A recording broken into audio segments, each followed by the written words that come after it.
nga ba madalas ang dahilan kung bakit tinatangkilik ang isang restaurant?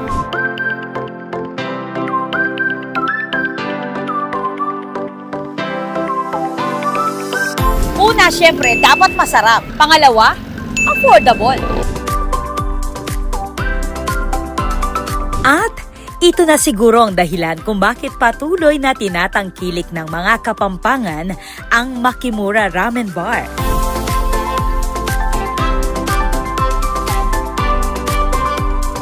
From a small pop-up ramen bar in Balibago, Angeles City noong 2018, lumago ito at naging isang full-fledged corporation na ngayon ay may 12 branches na sa buong Luzon.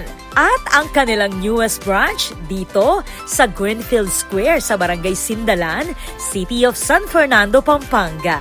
Ang ganda ng ambience dito. Very cozy ang alfresco setup. Imagine eating your favorite ramen under the acacia trees.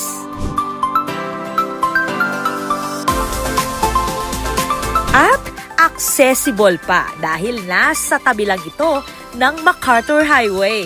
Gumawa ng marka ang Makimura dahil sa affordable pero quality Japanese style ramen at maki dishes nila. We are still overwhelmed and still grateful for the blessing and the opportunity that the ramen people here in Pampanga has given us. We started in a very humble beginning, one branch in Balibago. It's a simple kiosk, parang pangbangketa lang, pero people trust us.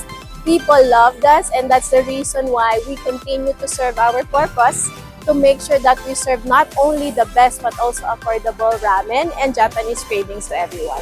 No wonder, memorize na ng mga parokyano ang kanilang o-orderin pagdating pa lang sa counter. Ikaw, ano ang favorite menu mo sa Makimura? Aka ramen. Midori ramen tsaka yung California torch. Aka ramen po. Crunchy salmon po. Aka ramen po. Guru ramen. Volcano. Aka ramen. Original Tanquachi. Kahit ang ilang Kapampangan business leaders, abay, suki rin ng Makimura. For so many years, we have been patronizing the products or the food being served by Makimura, no?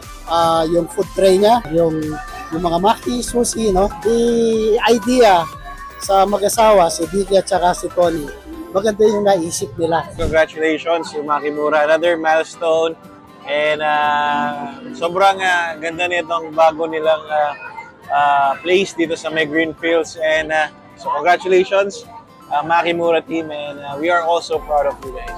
Kaya kung late night cravings ang hanap mo, bukas ang Makimura Ramen Bar mula alas 6 ng gabi hanggang alas 2 ng madaling araw. Dahil minsan, hindi lang basta masarap ang pagkain. May dahilan kung bakit paulit-ulit mo itong binabalikan. Tara, ramen tayo!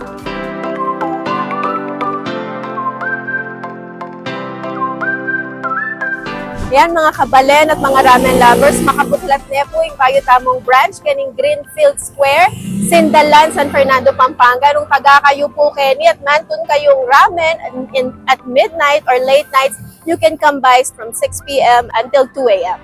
This is Patricia Mamangon on the spot.